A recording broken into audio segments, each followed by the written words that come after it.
Well, we are here on a glorious May morning, the 1st of May, to talk about the wonderful new facility for the LUCY MACKENZIE Humane Society, which is moving from Woodstock to Brownsville.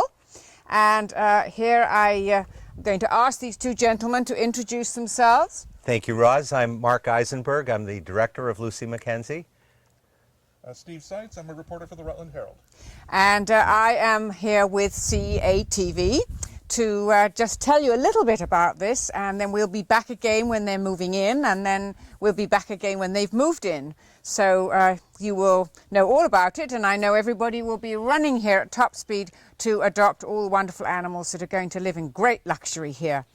Mark, how long have you been planning this? Well, 30 years, Roz. 30 years. I have to admit that it predates me by a couple of years, but I was looking...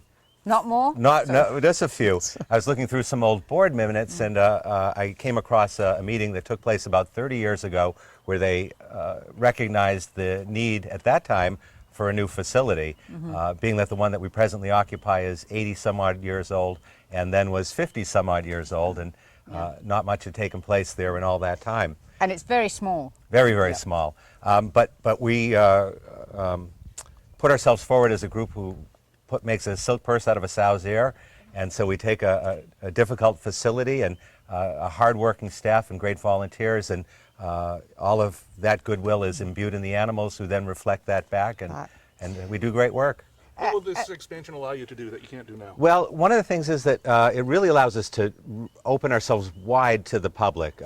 Where we are now is kind of hard to navigate. It's very small, cramped spaces, difficult for the staff to go about their job while prospective adopters and volunteers are trying to do theirs. So we've created an environment that's just open and light and visible and accessible, and a place that we really are trying to get people to gravitate towards. We really think will be a beacon throughout the Upper Valley and the far reaches of Vermont. Tell me, Mark, what about the fundraising? How long has it taken you? Because this was originally a horse farm, wasn't it? Yes, it was. It was a boarding and training facility, and the owner had passed away several years back, so the property was in an estate, and we had purchased it from the estate 4 years ago. And at that point, we started the planning process for what you see in front of you, which it entailed permits and approvals from the various regulatory agencies, design work, engaging an architect, and starting to run the budget that would cost to do this. Yeah. So you've been doing a lot of fundraising. Basically, since the get-go, as soon as we identified the property, we started raising money. And only in the last 2 years did we really engage in a formal capital campaign. Thanks to the good graces of many, many people throughout the Upper Valley and the Woodstock community, we were able to come up with the money we needed to build the building. And what about the money that you're going to need to keep this going? Because it's a lot bigger than your other one. It is. Well, one of the things we try to do is plan certain economies, such as a more efficient heating and cooling system. Glad to hear it. Yep, which in effect might actually be a similar expense to what we're paying now in the drafty, uninsulated space we're in. That's right. But we certainly do have to augment our budget, augment our endowment, and our goal now through our fundraising is to do that, to pay the additional costs. Good. Yep. Do you get anything from the town of Brownsville? Very good question. Brownsville residents? Well, certainly we have an incredible outpouring of support from the people of Brownsville on an individual basis. But one thing that people don't realize is that we receive no support from any municipality whatsoever, although we do provide pound functions and stray functions for many communities. We don't ask them for any compensation. And that way it allows us to have the latitude to oversee our facility as we see fit. But it then does require that our funding is 100% private from individuals who care about pets and who own pets and who find the same pleasure that we all derive from them. Of which there are many. Yes. Tell me about these wonderful grounds. They are very beautiful. It's extraordinary. And I've had the pleasure of touring all over the countryside to visit shelters and see what they've done, and I think ours is singular in its uniqueness. It's 13 acres We have 2 ponds. We're creating a walking trail so people can come and take the dogs out and give them plenty of activity and exercise and a chance to get to know them. And it's also set back from the road, set back from our neighbors. It gives us a great sense of privacy.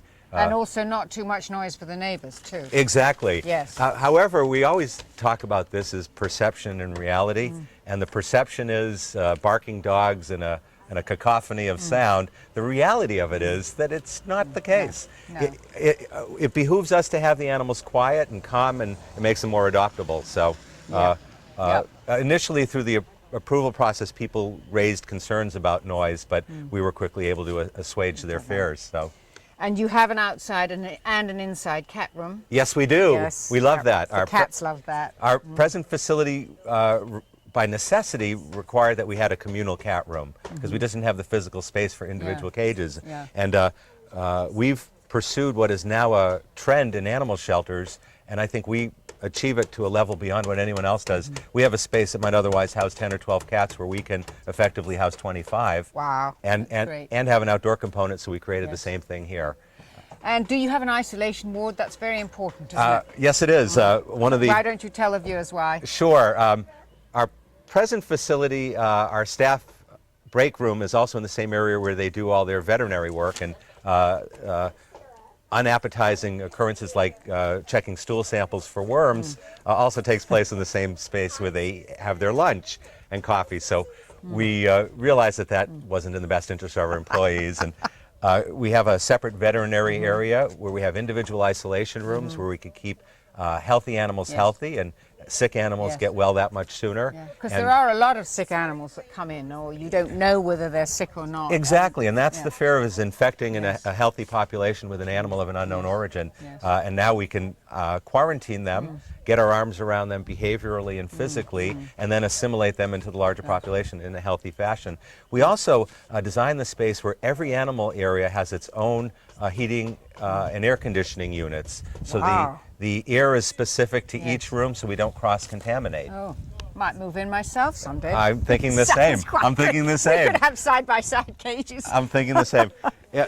Some people also perceive that we've built a palace for dogs and cats, but it's not the case. Everything is very industrial in nature. It's cinder block and concrete and stainless steel, but we've designed it in such a way where it looks much nicer.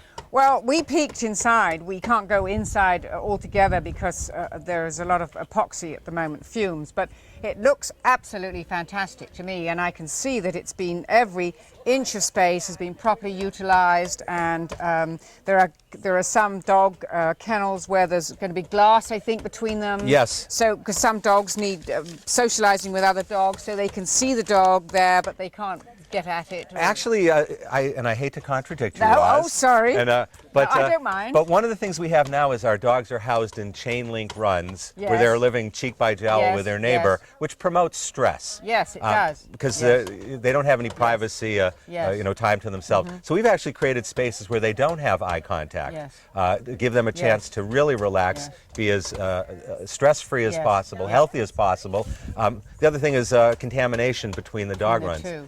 So what are those windows between some of the kennels? Actually, the windows that you see are all cat enclosures. Oh, really? Yes, yes. Oh, so those are for the cats. The cats. So the kennels are over here. Yes. And the kennels are We have 3 separate dog populations, and we have 3 separate cat populations, separate cat populations.